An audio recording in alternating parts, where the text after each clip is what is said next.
India का medical system जल्द ही collapse होने वाला है। 9 मार्च 2016 को इंडिया की पार्लियामेंट्री कमेटी ने ये ओपनली एक्सेप्ट किया। जी न्यूज में पब्लिश्ड एक रीसेंट स्टडी के हिसाब से इंडिया में बस गेस करो कितने परसेंटेज सर्जरीज फेक की जाती होगी। Well, a freaking 44% surgeries fake की जा रही है। मतलब almost half of the surgeries completely unwanted होती है, सिर्फ पैसे कमाने के मकसद से की जा रही है। इसी रिपोर्ट ने इन सर्जरीज को बाइफर्केट करके भी बताया था कि कौन सी सर्जरियां हैं। इंडिया में होने वाले 55% heart surgeries, 48% uterus surgeries, 47% cancer surgeries, 48% knee replacement surgeries, 45% C section surgeries completely unnecessarily हो रहे हैं, सिर्फ पैसे ऐंठने के मकसद से।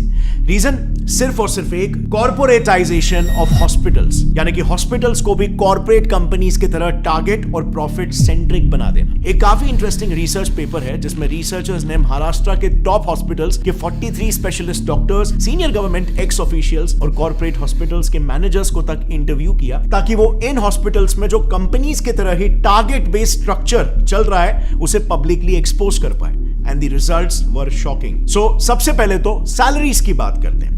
रिसर्च में पार्टिसिपेट किए रिस्पोंडेंट्स का यह कहना था कि हॉस्पिटल्स में काम कर रहे डॉक्टर्स की सैलरीज में बहुत ह्यूज डिफरेंस होता है। इतना ज्यादा कि न्यूबी डॉक्टर्स को 1 लाख पर मंथ की सैलरी मिलती है, लेकिन सीनियर डॉक्टर्स को 1 करोड़ पर मंथ तक भी ये सैलरी पहुंच जाती है। अब सवाल यहां पर यह आता है कि इतना बड़ा डिफरेंस क्यों? क्योंकि डिफरेंस इनके टारगेट्स में भी होता है। एक सीनियर ऑप्थेल्मोलॉजिस्ट का यह कहना है कि उन्हें एवरी मंथ 1000 पेशेंट्स को कैसे भी करके हाई एंड ट्रीटमेंट्स में कन्वर्ट करना पड़ता है। इसी पर एक और गायनेक रिस्पोंडेंट का कहना यह था कि मंथ एंड में टारगेट्स का प्रेशर काफी बढ़ जाता है, जिसके लिए उन्हें कैसे भी करके आउट पेशेंट्स यानी कि ओपीडी पेशेंट्स को भी बिना मतलब के हॉस्पिटलाइज करना ही पड़ता है, और नतीजा ज्यादा से ज्यादा सर्जरीज रेकमेंड करके टारगेट्स मीट किए जाते हैं, क्योंकि टारगेट ही यहां पर 1000 पेशेंट है।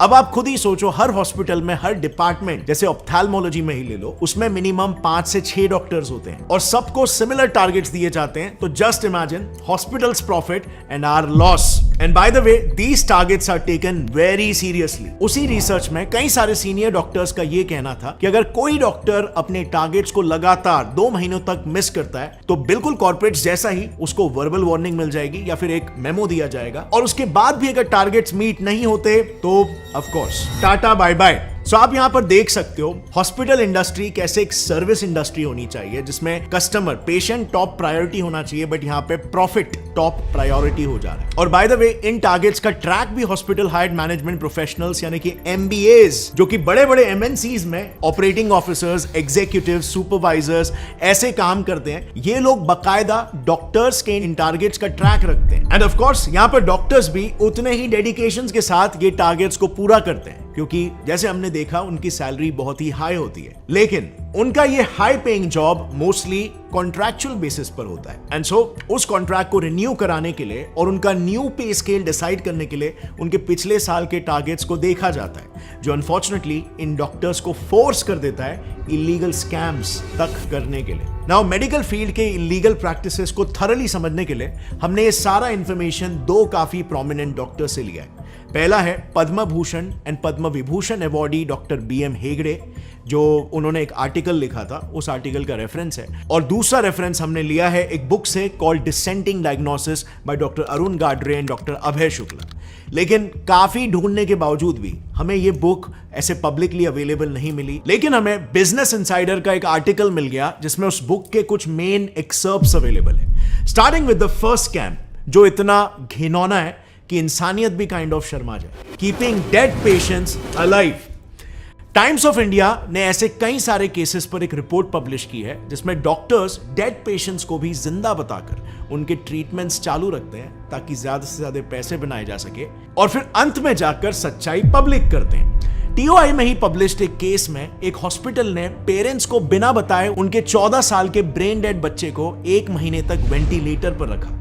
1 महीने तक जो बच्चा मर चुका था उसे जिंदा बताया गया और वेंटिलेटर पर रखा, खर्चा जनरेट किया, एंड बाद में हॉस्पिटल गिल्टी प्रूव भी हुआ, एंड उनकी फैमिली को 5 लाख रुपए कॉम्पेंसेशन के लिए दिए। अब 5 लाख रुपए मॉनेटरी कॉम्पेंसेशन तो हॉस्पिटल को देने पड़े, बट ये आप और मैं भी जानते हैं कि उस वक्त पेरेंट्स ने जब ये बात सुनी होगी, जब ये सच्चाई उन्हें पता चली होगी, तो उन पर क्या बीती होगी। अब ये वेंटिलेटर स्कैम्स के अलावा डॉक्टर हेगड़े के आर्टिकल के अनुसार कई बार डॉक्टर्स डेड पेशेंट पर इमरजेंसी सर्जरीज करने का भी बहाना बनाते हैं, जिसके लिए फैमिली से अर्जेंटली पैसे जमा करवाया जाता है और फिर लास्ट में पेशेंट डाइड ड्यूरिंग सर्जरी दिखाकर मैटर को क्लोज कर दिया जाता है। मतलब पेशेंट पहले ही डेड हो चुका था, लेकिन सर्जरी के बहाने से पैसे ले लिए गए, फिर बाद में डाइड ड्यूरिंग सर्जरी बोलकर पल्ला झाड़ लिया जाता है। अब फ्रेंड्स, दूसरा बड़ा स्कैम यहां पर आ जाता है, जो है स्कैम ऑफ इंश्योरेंस पॉलिसीज।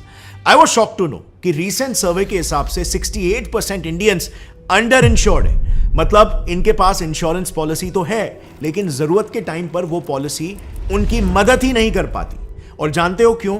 क्योंकि इंश्योरेंस कंपनीज कई सारे लूप होल्स का यूज करते हैं ताकि जब आप क्लेम करने जाओ उन्हें उस मुश्किल की घड़ी में कम से कम पैसे भरने पड़े। सो चलो आज इन्हें थोड़ा डिटेल में समझते हैं ताकि आप अपने लिए इंश्योरेंस खरीदते वक्त इन लूप होल्स में बिल्कुल ना फंसो। सो सबसे पहले तो आपको ध्यान देना होगा कि आपका इंश्योरेंस कौन से टाइप का है। यानी कि इंडिविजुअल हेल्थ इंश्योरेंस प्लान है जहां पर सिर्फ आप ही कवर्ड हो, आपके कोई फैमिली मेंबर्स नहीं कवर्ड है, या फिर वो फैमिली फ्लोटर प्लान है जहां पर आपको प्रीमियम एक ही बार भरना है, लेकिन उसके बाद अगर कोई भी फैमिली के किसी भी मेंबर को इंश्योरेंस की जरूरत पड़ती है तो इंश्योरेंस कंपनी उसका खर्चा बेयर करेगी। Number 2, pre and post hospitalization expenses, यानी कि एडमिट होने से पहले के टेस्ट वगैरह के खर्चे और डिस्चार्ज होने के बाद भी दवाई और टेस्ट के खर्चे। बिल्कुल ध्यान देना इंपॉर्टेंट है कि आपकी कंपनी ये सब कवर करेगी या फिर नहीं। Number 3, day care treatment. अब कैटरैक्ट हो गया फॉर एग्जांपल, या कीमोथेरेपी या कोई भी माइनर सर्जरी में हॉस्पिटल में ओवरनाइट रहने की जरूरत नहीं है। सो आपको ये इंश्योर करना होगा कि ऐसे डे केयर ट्रीटमेंट्स भी आपके पॉलिसी में कवर्ड हो। Number 4, room rent limit. ये बेसिकली एक ऐसा लिमिट होता है जो आपके इंश्योरर ने लगाया है आपके पर रूम खर्चे को लेकर। सो मान लो अगर आपने एक 5 लाख की इंश्योरेंस पॉलिसी ली है जिसका रूम रेंट कैप सिर्फ 1% है, जो एक्चुअली काफी पॉलिसीज में होता है, तो अगर आपका रूम है 10,000 रुपीज पर डे का, तो आपको कंपनी की तरफ से सिर्फ 5 लाख का 1% यानी कि 5,000 रुपीज ही मिलेगा। बाकी का 5,000 आपको अपनी जेब से भरना पड़ेगा। Number 5, pre existing diseases. अगर किसी को इंश्योरेंस लेने से पहले से ही कोई बीमारी है तो कम प्रीमियम के लालच में उन्हें कंपनी से बिल्कुल भी नहीं छुपाना चाहिए, क्योंकि फिर इंश्योरेंस क्लेम करने के टाइम पर बहुत से प्रॉब्लम्स आ सकते हैं। नंबर 6, कॉर्पोरेट हेल्थ इंश्योरेंस, जो हो सकता है आपके एम्प्लॉयर कंपनी ने ऑलरेडी आपके लिए निकाल कर रखा हो, लेकिन एक्सपर्ट्स यूजुअली ये एडवाइस करते हैं कि आप सिर्फ कॉर्पोरेट हेल्थ इंश्योरेंस पर रिलाय ना करें, क्योंकि उनके कवर्स सिर्फ 2 से 3 लाख रुपीस तक ही होते हैं और आपके कंपनी छोड़ते ही ये इंश्योरेंस भी कैंसिल हो जाता है। फिर नंबर 7 पर है कैशलेस नेटवर्क हॉस्पिटल। अब यहां पर आपको कैशलेस ट्रांजैक्शन पर बहुत ज्यादा ध्यान देना है, जिसका मतलब यह होता है कि आपकी इंश्योरेंस कंपनी डायरेक्टली खुद ही उस हॉस्पिटल को बिल पे कर दे, ना कि आपको पहले बिल पे करना पड़े और फिर बाद में वो अमाउंट को वो कंपनी आपको रीइंबर्स करे। इससे झंझट भी बहुत ज्यादा बढ़ जाता है, प्लस अमाउंट के ऊपर नीचे होने के चांसेस भी बढ़ जाते हैं। ऑल्सो आइडियली आपके पॉलिसी में हॉस्पिटल नेटवर्क जितना ज्यादा बड़ा है उतना ज्यादा अच्छा होगा, क्योंकि उतने ज्यादा से ज्यादा हॉस्पिटल्स में आपकी ट्रीटमेंट वैलिड होगी। सो फ्रेंड्स, आप ये तो समझ गए हो कि एक हेल्थ इंश्योरेंस लेते समय किन बातों का ध्यान देना चाहिए, लेकिन अब आप कैसे ये इंश्योर करोगे कि आप अपने लिए एक सही पॉलिसी खरीद रहे हो कि नहीं। इसके लिए आई वुड सजेस्ट आप पॉलिसी बाजार के वेबसाइट को विजिट करो और वहां जैसे ही आप अपने बेसिक डिटेल्स डालोगे आपको तुरंत उनके एक एग्जीक्यूटिव का कॉल आ जाएगा। अब आपको सिर्फ उनको अपने सारे रिक्वायरमेंट्स अच्छे से बताना है और बस फिर सिर्फ कुछ ही मिनट में से 15 से 20 मिनट में वो अपने 51 इंश्योरेंस पार्टनर्स के डेटाबेस से आपके सामने कुछ पॉलिसी ऑप्शंस प्रेजेंट करेंगे जो आपके रिक्वायरमेंट्स को परफेक्टली फिट करता हो। और बस आपको उन्हीं प्लान्स के थ्रू स्टडी करना है। इन न्यूमरस प्लान्स को कंपेयर करने की कोई झंझट नहीं। आपके रिक्वायरमेंट के हिसाब से आपको बेस्ट टेलर्ड कस्टमाइज्ड प्लान यहां पर मिल जाएगा। ऑल्सो इनके कई सारे प्लान्स में तो 25% तक के डिस्काउंट्स भी अवेलेबल होते हैं और कईयों में तो आपको 1 करोड़ तक के हेल्थ इंश्योरेंस केवल 390 रुपीज पर मंथ से भी मिल सकते हैं। सबसे यूनिक बात इनकी ये है कि इनका only 30 minutes claim support service है और आपको एक डेडिकेटेड रिलेशनशिप मैनेजर भी मिलता है जिससे आप डायरेक्टली बात कर सकते हो। यहां पर कोई कस्टमर सपोर्ट का झंझट नहीं है। ये मेरे साइड से एक जेन्युइन रिकमेंडेशन है, क्योंकि अगर आप पॉलिसी बाजार से कोई भी इंश्योरेंस खरीदते हो तो ये आपको एक क्लेम गारंटी सर्टिफिकेट भी देते हैं जिसमें ये इनके तरफ से प्रोवाइडेड सारे प्रोमिसेस को प्रॉपर्ली मेंशन करते हैं, ताकि अगर बाय चांस कल को पॉलिसी बाजार अपने प्रोमिसेस को फुलफिल नहीं कर पाया तो आपके पास उसका एक रिटन प्रूफ होगा। और इसीलिए आप खुद पॉलिसी बाजार विजिट करके चेकआउट कर सकते हो। लिंक मैं डिस्क्रिप्शन में डाल दिया।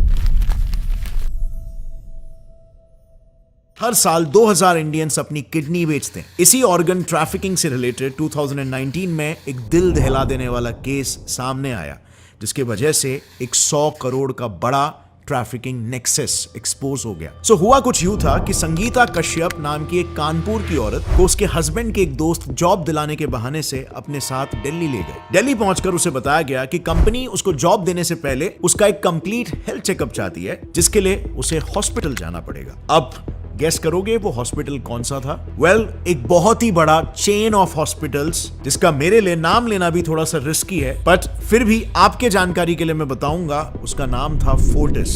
मूविंग फॉरवर्ड, संगीता को ये मेडिकल प्रोसीजर कंप्लीटली नेचुरल लगा, क्योंकि काफी कंपनीज हेल्थ सर्टिफिकेट मांगती है प्रायर टू रिक्रूटमेंट। लेकिन कोइंसिडेंस कहो या डिवाइन इंटरवेंशन कहो, संगीता जब अपने बेड पर लेटी हुई थी तब उसके बाजू में कुछ डॉक्टर्स बात कर रहे थे और उन्होंने उसे गलती से उसके सामने ही डोनर कहकर रेफर कर दिया। अब ये वर्ड संगीता को सडनली स्ट्राइक हुआ और उसे तब आभास होने लगा कि उसके साथ कुछ तो गलत हो रहा है। सो वो डॉक्टर्स के जाने के बाद छुपके से उठकर हॉस्पिटल से भाग गई। अब इस हादसे के बाद उस हस्बैंड के दोस्त ने माफी मांगना तो दूर, उल्टा संगीता को गुंडे भेजकर 50,000 रुपए भरने के लिए धमकाने लगा। अब जाहिर है संगीता इससे डर गई और उसने एक पुलिस कंप्लेंट फाइल कर दिया, जिसके बाद पुलिस इन्वेस्टिगेशन में एक बड़ा ऑर्गन ट्रैफिकिंग नेक्सस पकड़ा गया। पुलिस ने अपने चार्जशीट में क्लियरली ये मेंशन किया है कि इस नेक्सस में पुलिस पर्सनल, फोर्टिस के doctors, hospital administration staff, medical support staff, हर एक जन शामिल थे। यानी कि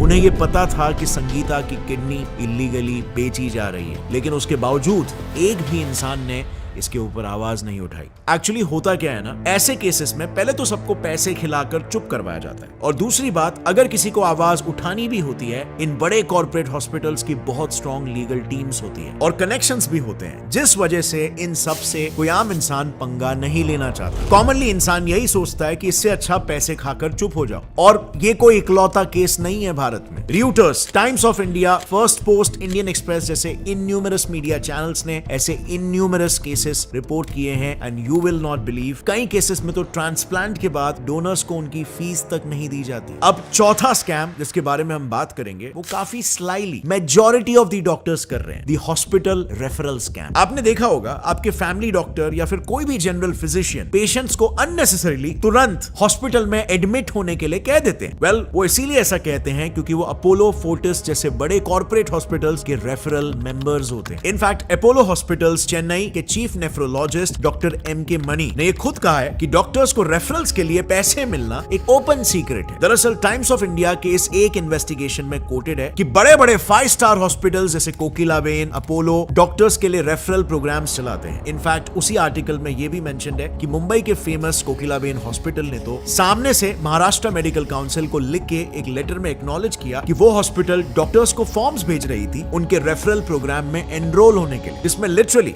रेफरी डॉक्टर को एनुअली 40 पेशेंट्स रेफर करने के लिए 1 लाख रुपए, 50 पेशेंट रेफर करने पे 1.5 लाख रुपए और 75 पेशेंट्स पर 2.5 लाख रुपीस मिलते हैं। बेसिकली उनका टारगेट है अपने पास आए पेशेंट को कुछ हुआ हो या नहीं हुआ हो, बस हॉस्पिटल में भर्ती होने के लिए भेज दो, और ऐसा करने पर उनको रेफरल अमाउंट मिलता है जो सीधे डॉक्टर्स के अकाउंट्स में प्रोफेशनल चार्जेस के नाम पर एकदम लीगली क्रेडिट कर दिया जाता है। अब इस तरीके से बेसिकली ये प्रोसेस किसी भी गवर्नमेंट एजेंसी के नजर में नहीं आता, but again doctor M.K. Money ने इस बात की 1995 में ही मेडिकल काउंसिल के पास पूरे प्रूफ के साथ कंप्लेन की थी, बट एज एक्सपेक्टेड इस पे कोई भी लीगल एक्शन नहीं लिया गया। अब फ्रेंड्स, अगला स्कैम है तो काफी सिंपल और इजी, बट इससे डॉक्टर्स करोड़ों का प्रॉफिट अर्न कर रहे हैं, द डायग्नोसिस स्कैम। सो दिसंबर 2017 की ये बात है जब इनकम टैक्स डिपार्टमेंट ने बैंगलोर के कुछ डायग्नोसिस लैब्स को रेड किया था, तो उन सभी लैब्स के पास करीब 100 करोड़ का अनडिस्क्लोज्ड इनकम बरामद हुआ। उनमें से तो कुछ लैब्स में तो 1.5 करोड़ कैश और 3.5 किलो का सोना भी मिला, और फर्दर इन्वेस्टिगेशन से पता चला कि ये 100 करोड़ रुपए का अमाउंट लैब्स ने डॉक्टर्स को रेफरल्स देने के लिए रखा था। लैब्स, यही डायग्नोसिस लैब्स, डॉक्टर्स को पेशेंट रेफरल करने के लिए 40% कमीशन देते हैं। बेसिकली पेशेंट को कुछ हुआ हो या नहीं, डॉक्टर्स उनको इन लैब्स में भेजकर जबरदस्ती टेस्ट करवाते हैं और इन टर्न कुछ डायग्नोसिस लैब्स तो पेशेंट का सीधा सिंक टेस्ट यानी कि फेक ब्लड टेस्ट ही करवा लेते हैं। सिंपल शब्दों में बताऊं तो ये सिंक टेस्ट में लैब सिर्फ 1 या 2 टेस्ट करके आपका ब्लड या दूसरे सैंपल्स फेंक देते हैं और एक प्री डिटरमाइंड रिपोर्ट्स को प्रोड्यूस कर देते हैं। और इसीलिए ये लैब बिजनेस इतना प्रॉफिटेबल हो चुका है कि आज इंडिया में 1 लाख से ज्यादा मेडिकल लैब्स ऑपरेशनल है, लेकिन उनमें से सिर्फ 1000 लैब्स ही एक्रेडिटेड यानी कि गवर्नमेंट रजिस्टर्ड है। ये एक्रेडिशन सर्टिफाई करता है कि आप जिस लैब से टेस्ट करा रहे हो वो एकदम सेफ और रिलायबल रिपोर्ट्स आपको देगा। बट फिर भी मार्केट में कितने ही नॉन रजिस्टर्ड लैब्स मौजूद है। अब दोस्तों एक बड़ा स्कैम हमारे मेडिकल सिस्टम के ग्रास रूट लेवल पर चल रहा है, जिसके लिए सन फार्मा, ग्लेनमार्क फार्मा जैसे 20 बड़ी बड़ी फार्मास्यूटिकल कंपनीज 1000 करोड़ बस डॉक्टर्स पर ही खर्च कर रही है। इस पूरे स्कैम के बारे में डाउन टू अर्थ मैगजीन ने 23 जनवरी 2019 को द डिपार्टमेंट ऑफ फार्मास्यूटिकल्स को एक आरटीआई फाइल किया, उससे इसके बारे में पता चला। सो डीटी के मुताबिक इंडिया की 20 बड़ी फार्मास्यूटिकल कंपनीज डॉक्टर्स और कॉर्पोरेट हॉस्पिटल्स को सिर्फ उनके ही मेडिसिन को प्रिस्क्राइब या सिंपली कहूं तो उनके प्रोडक्ट को बेचने के लिए कहती है। अब डॉक्टर्स को उस पर्टिकुलर फार्मा कंपनी की मेडिसिन को बेचने के लिए वेकेशंस और कैश इंसेंटिव दिए जाते हैं और कंपनीज लाइक यूएसवी लिमिटेड हर डॉक्टर को 3 लाख कैश ऑस्ट्रेलिया ट्रिप या वैंकूवर ट्रिप जैसे ट्रिप्स ऑफर करती है। अब यहाँ पर हॉस्पिटल्स और फार्मा कंपनीज का एक अलग ही नेक्सस चल रहा है। हॉस्पिटल्स तो सीधा उनके प्रॉफिट शेयरिंग पार्टनर्स है। अब इस स्कैम को इंडिया टुडे ने 2017 में एक्सपोज किया था। उन्होंने ये पाया कि फार्मा कंपनीज हॉस्पिटल्स को डिस्काउंटेड रेट्स पर मेडिसिन बेचती है। उन मेडिसिन को hospitals literally double triple prices पर पेशेंट्स को सेल करते हैं। इंडिया टुडे ने इसका प्रूफ देते हुए बताया कि एमक्योर ऑन्कोलॉजी फार्मा अपनी टेमीक्योर 250 mg मेडिसिन एक अमृतसर बेस्ड कैंसर हॉस्पिटल को 1950 रुपीस में बेचती है और वही मेडिसिन वो हॉस्पिटल पेशेंट्स को 18,647 रुपीस का सेल करता है। और ऐसा सभी हॉस्पिटल्स करते हैं। डिटेल्स के लिए आप इंडिया टुडे की मेडिसिन स्कैम रिपोर्ट देख सकते हो, मैं उसे डिस्क्रिप्शन में डाल दूंगा। अब फ्रेंड्स ये सब सुन के आई एम श्योर आप सोच रहे होंगे कि इंडिया में ऐसे स्कैम्स ओपनली कैसे चल रहे हैं। वेल, इसके 2 मेजर रीजंस हैं, जिसमें से सबसे पहला है लैक्स मॉनिटरिंग बॉडी। इंडिया में medical council of India MCI top medical body है, जिसका काम मेडिकल एजुकेशन और मेडिकल प्रोफेशनल के एथिक्स को ओवरलुक करना है। पर यह बॉडी अपने ड्यूटीज को फॉलो करने में बिल्कुल फेलियर साबित हुई है और ऐसा खुद गवर्नमेंट के स्टैंडिंग कमिटी ने कहा है। साल 2016 में MCI के वर्किंग को लेकर एक गवर्नमेंट स्टैंडिंग कमिटी बिठाई गई थी। उस कमिटी ने क्लियरली बताया कि MCI मैंडेट को भूलकर बस मेडिकल कॉलेजेस को लाइसेंसिंग ग्रांट करने पर ही ध्यान दे रही है और उनका दूसरा इंपॉर्टेंट रोल मेडिकल एथिक्स को वो कंप्लीटली इग्नोर कर रही है। कमिटी ने कहा कि MCI के ड्यूटीज के 2 हार्ड बाइफर्केशंस करें, जिसमें एक डिपार्टमेंट मेडिकल एजुकेशन पर ध्यान देगा और दूसरा हार्ड डिपार्टमेंट मेडिकल प्रोफेशनल्स के एथिकल कंडक्ट पर ध्यान देगा। और ऐसा अगर नहीं हुआ तो इंडियन मेडिकल सिस्टम जल्द ही कोलैप्स कर देगा। अब दूसरा मेजर रीजन यहां पर है लैक ऑफ अवेयरनेस। असल में इंडियन डॉक्टर्स IMC के एथिकल रेगुलेशंस को हर दिन वायलेट करते हैं और हमें उसका पता भी नहीं चलता है। जैसे number 1, no drug brand in prescription. Clause 1.5 कहता है कि डॉक्टर्स को जेनेरिक मेडिसिन ही प्रिस्क्राइब करने चाहिए और ना ही किसी फार्मा ब्रांड के। Number 2, disclosure of fees. Clause 1.8 के मुताबिक ट्रीटमेंट के पहले ही डॉक्टर को अपनी फीस बताना मैंडेटरी है। वो ऑपरेशन या ट्रीटमेंट के बीच में फीस को डिस्क्लोज नहीं कर सकते। ऐसे कई सारे रूल्स को इस डॉक्यूमेंट में एक्सप्लिसिटली लिखा गया है, बट हमें इसकी नॉलेज नहीं होने की वजह से डॉक्टर्स रूल्स को ओपनली वायलेट करते हैं। अब जैसे कि हमने देखा फ्रेंड्स, लॉज होने के बाद भी डॉक्टर्स उनके अनएथिकल प्रैक्टिसेस को कंटिन्यू रख रहे हैं। इसी को सुधारने के लिए बिजनेस इनसाइडर न्यूज के हिसाब से गवर्नमेंट को कुछ इमीडिएट एक्शंस लेने होंगे। एक्शंस जैसे सबसे पहले गवर्नमेंट को MCI पर बैठे पार्लियामेंट्री कमेटी और national coalition of ethical doctors and health activist के सारे रिकमेंडेशंस को तुरंत अप्लाई करना होगा। सेकेंडली, हर स्टेट को नेशनल क्लिनिकल एस्टैब्लिशमेंट्स एक्ट को अपने इंडिविजुअल लेवल पर अमेंड करके उसमें पेशेंट्स राइट को प्रोटेक्ट करने वाला क्लॉज और ग्रीवियंस मैकेनिज्म को ऐड करना चाहिए। और तीसरा और सबसे इंपॉर्टेंट रिकमेंडेशन, हेल्थ मिनिस्ट्री ने कंज्यूमर अवेयरनेस कैंपेन जैसे health rights awareness mass media campaigns चलाने चाहिए। इससे सभी सिटीजन्स अवेयर हो पाएंगे। पर फ्रेंड्स, मुझे लगता है कि सारे डॉक्टर्स सेम नहीं है और आज उन अनएथिकल डॉक्टर्स की वजह से हम सभी डॉक्टर्स को कल्प्रेट नहीं मान सकते। इंडिया में कुछ डॉक्टर्स ऐसे भी हैं जो वाकई में इसे एज अ सोशल सर्विस कर रहे हैं और पर ट्रीटमेंट सिर्फ 2 से 5 रुपए चार्ज करते हैं। सो फ्रेंड्स, ये वाकई में काफी कॉम्प्लिकेटेड इकोसिस्टम है जिसमें हमारे हाथ में कुछ लिमिटेड चीजें ही है, और गवर्नमेंट जैसे जैसे करके स्ट्रॉन्ग पॉलिसीज लाएगी और स्ट्रॉन्ग रीइंफोर्समेंट्स डालेगी तो ऑब्वियसली जो एनवायरनमेंट है वो बेटर होता चले जाएगा। बट तब तक के लिए आप मैं जैसे कॉमन सिटीजन्स कुछ प्रिकॉशनरी मेजर्स ले सकते हैं जो हमें सेफगार्ड करेंगे इन प्रैक्टिसेस से। नंबर 1, यंग सर्जन से ज्यादा ओल्ड सर्जन्स को प्रेफर करो, क्योंकि यंग डॉक्टर्स को उनके ऊपर के लोन्स को पे बैक करना होता है तो ओवरचार्ज कर सकते हैं, प्लस उनको अपने करियर के लिए रेपुटेशन भी बनानी होती है, और इसीलिए ओल्ड डॉक्टर्स के पास जाना बेटर होगा जो शायद रेयर केसेस में ही ऑपरेशंस सजेस्ट करें। दूसरा सजेशन ये देना चाहूंगा कि हमेशा हायरार्की ऑफ डॉक्टर्स से ही जाए,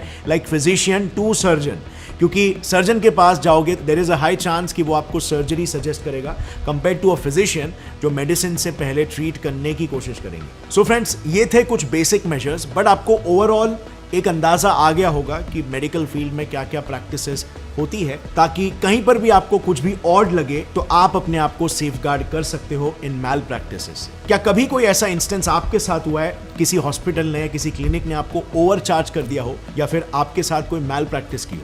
अगर हाँ तो नीचे कमेंट्स में बताना, शेयर करना ताकि दूसरे लोग भी उसे देख सके और उससे सीख सके। और अगर इस वीडियो से आपको कुछ भी नया सीखने मिला, एक लाइक जरूर ठोकना, जितना हो सके अपने फ्रेंड्स और फैमिली मेंबर्स के साथ शेयर करो ताकि आप उन्हें भी पहले से ही सेफगार्ड कर सको। और फ्रेंड्स, डिस्क्रिप्शन में दिए गए पॉलिसी बाजार वेबसाइट के लिंक पर जाकर रजिस्टर कर लेना, क्योंकि अगर आप पॉलिसी बाजार से कोई भी इंश्योरेंस खरीदते हो तो ये आपको एक क्लेम गारंटी सर्टिफिकेट भी देते हैं, और इसीलिए आप खुद पॉलिसी बाजार विजिट करके चेकआउट कर सकते हो। लिंक मैं डिस्क्रिप्शन में डाल दिया। See you next time. Till then, stay curious, keep learning and keep growing. Jai Hind.